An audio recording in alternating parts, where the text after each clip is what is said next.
ఇవాళ దాదాపుగా పాలేరులో ఒక సభ, ఖమ్మంలో ఒక సభ, కొత్తగూడెంలో ఇంకో సభ. ఆ కొత్తగూడెం నుంచి వాస్తవానికి ఇంకొక హాఫ్ అన్ అవర్ ముందే రావాల్సిందే. నేను ఆడ బీసీ సంఘాల సమావేశం అని పెట్టిరు. వాళ్ళు మీరు రాకపోతే మీ సంగతి చెప్తాం సార్ అంటే భయపడిపోవాల్సిన పరిస్థితి వచ్చింది. అది అందుకే యాక్చువల్గా నేను సార్ కార్లు ఎక్కాల్సిందే, మీరు వస్తున్న పారు సార్ అని చెప్పి ఈ కారు ఎక్కేసి వచ్చిన. ఏదేమైనప్పటికీ కూడా ఎక్కడికి పోయినా ఒకటే మాట, మళ్ళా పోయినసారి జరిగిన పొరపాటు మళ్ళీ జరగదు, పోయినసారి జరిగినట్టు జరగదు. ఈసారి మేమంతా నీకు అండగా ఉన్నాం. ఇవాళ కాంగ్రెస్ పార్టీ నీకు అండగా ఉన్నది. ఇలా సిపిఎం, సిపిఐ, న్యూ డెమోక్రసీతో పాటు తెలంగాణ జనసమితితో పాటు అనేక పిఆర్టీయు, యూటీఎఫ్ ఇట్లా వాళ్ళు విద్యార్థి ఉపాధ్యాయ సంఘాలు కూడా ఇవాళ మనకు అండగా నిలబడ్డాయి.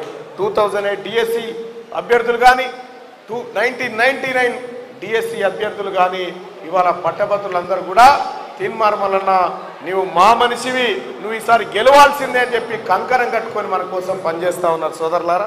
వాళ్ళందరికీ కూడా పేరు పేరున ధన్యవాదాలు తెలియజేసుకుంటూ, ఇక పట్టభద్రుల ఎమ్మెల్సీ ఎన్నికల్లో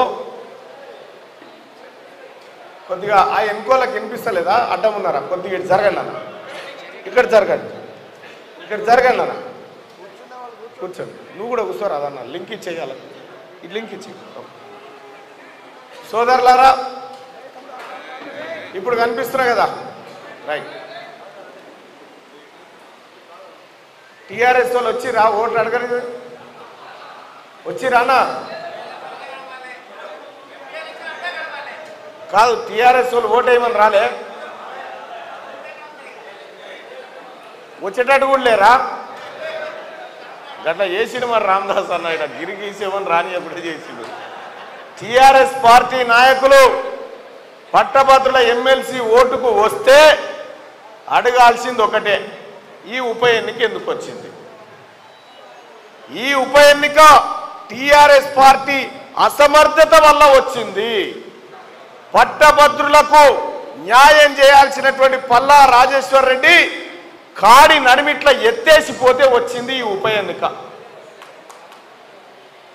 మరి శాత కాదని వెళ్ళిపోయినోలే కదా, మా వల్ల కాదని వెళ్ళిపోయినోలే కదా, మళ్ళా ఏ ముఖం పెట్టుకొని వచ్చి వైరా పట్టభద్రులను ఓటు అడుగుతారు? వీళ్ళు ఏమన్నా నైతిక హక్కు ఉందా వీళ్ళకు?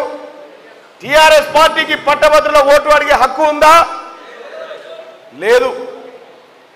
కేటీ రామారావు అనేటోడు దిగిండు నిన్న మొన్న గట్టెంకాల, దిగేమంటాడు, పల్లరాజేశ్వర రెడ్డి మంచి మనిషి అని పెట్టాం కానీ ఆయనతో అయితలేదు, శాతం అయితే లేదు, ఇవి అమెరికాకి వెళ్ళి పట్టుకొచ్చినాం పోరాన్ని అని చూపిస్తా ఉన్నాడు.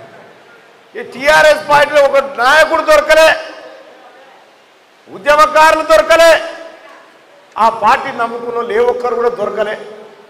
అక్కడెక్కడికో బయట పార్టీలకి వెళ్ళి పట్టుకొచ్చి ఇగో ఈయన మా పిల్లగాడు అని చెప్పి చూపిస్తా ఉన్నారు. సోదరులారా, అసలు వీళ్ళకి ఓటు ఎవడేయాలి? ఫస్ట్ టీఆర్ఎస్ పార్టీలో ఓటు ఎవడేయాలి? పట్టభద్రులైతే వేసే పరిస్థితి లేదు. ఎందుకంటే ఉద్యోగాల పేరుతోని మోసమేనా,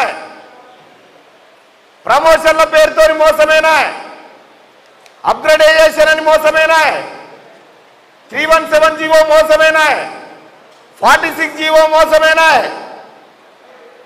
వాళ్ళు మొత్తం మోసం చేసి ఎక్కడికక్కడ సమస్యలని కట్టగట్టడ పెడితే సోదరులారా, ఇలా పారిపోయినటువంటి టీఆర్ఎస్ పార్టీ ఓట్లు కావాలని వస్తే ముఖం మీద ఉంచే పరిస్థితి వచ్చింది వాళ్ళ మీద. ఇక వాళ్ళొకరు